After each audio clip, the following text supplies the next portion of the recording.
At Catholic Charities, we must be ready and willing to give the charity and love of God to every person we encounter. Let me share with you an example of this. The story begins in Burma, where a young woman named Loon came home one day to find her husband had abandoned her and taken their son with him. It was 2010 and Burma is chaotic, with minorities harassed daily by the government. Loon flees to her sister's family, but eventually they all must leave to escape the violence. And so they walk nearly 2,000 miles, always fearing capture and imprisonment. Arriving in Kuala Lumpur, Malaysia, they are free, but they're not welcome. They live as squatters, hiding in squalid, overcramped apartment buildings. They risk arrest and deportation. Their goal, to make a fresh start in another country, is no easy task. Blessed be God, after 3 years they're allowed to immigrate and hurriedly prepare to leave. Just short of departure, though, the family is hit by a truck. Loon's sister and her husband are killed, their twin boys injured. Eventually, the U.S. State Department gives the golden ticket to Loon and her nephews to resettle in Tulsa, where an uncle already lives. This is where your Catholic Charities comes in, to give hope to the hopeless. A refugee arrival is always a special event. There's fresh opportunity and new anxieties. The Conference of Bishops notifies Amber in our Migration and Refugee Office, and Cecilia meets them at the airport.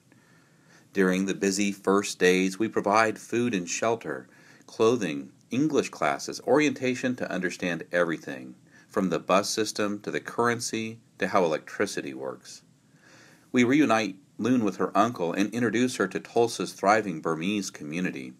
We enroll the twins in school and line up medical care they still require. We must help because Loon is not recognized as their legal guardian, so one of our immigration office attorneys, Tammy, resolves that issue. Janet takes Loon to a health screening not long after she arrives. There, she finds out she's pregnant. Now, let me tell you, in the Burmese culture, a single woman cannot be pregnant. She already has a lot to deal with. Losing her son and husband, leaving her country, living in poverty overseas, losing her sister, gaining 2 twin nephews who are ill and disfigured, learning English, adapting to our culture, learning the ins and outs of the Burmese community here in Tulsa. I could go on.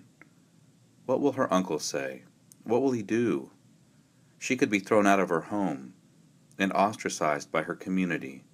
She needs support, the support that Deacon David provides every day in our emergency services office. Here we give her financial assistance, diapers, maternity clothes, and more. But soon, Loon drops into an emotional spiral. She's put the twins in jeopardy in her mind. She has no future, no hope. She hates herself. She talks about suicide. She has no escape. Recognizing her trauma, we have her work with Quentin, one of our licensed clinical social workers.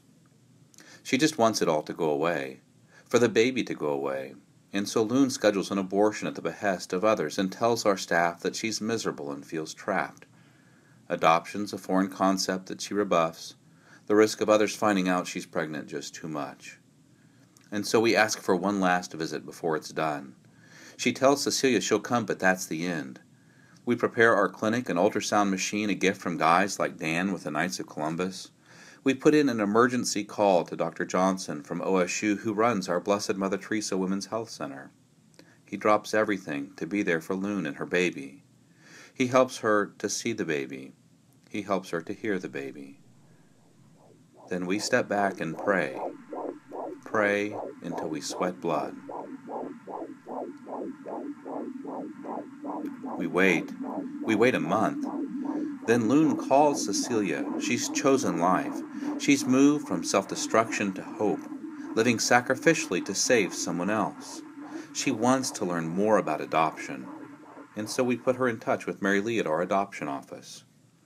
Loon also comes to our pregnancy program to be cared for by those OSU physicians. Her tests done by our volunteer phlebotomist, Donzetta. She receives food parcels from Becky in our distribution center.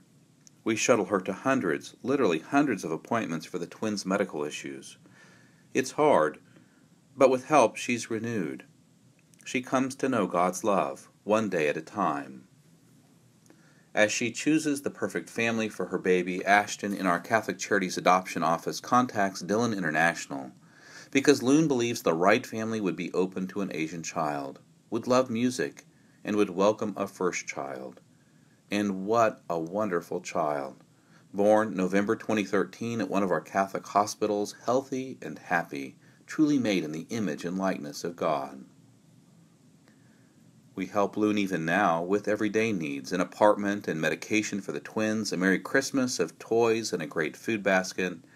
As with any adoption, we need John's expertise because the Oklahoma courts are thorough and wanted to know that the birth mother was certain, that the father was aware.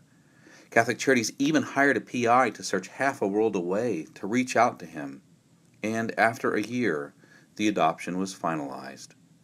When that day finally came, for that new family to be united, it was a day of joy and celebration. The end of one chapter, the beginning of another. And here we have little Elijah and his parents, the Fogartys, a wonderful mom, Kylie, and dad, Adam, who is associate pastor at Pathway, a Christian church in Seattle, Washington. A family made whole by adoption. All of this happens because of you. Because you reach out every day to those in need through your Catholic Charities. Thank you so much. Thank you, God bless you, for giving hope to Loon, for helping the Fogartys, and for saving little Elijah.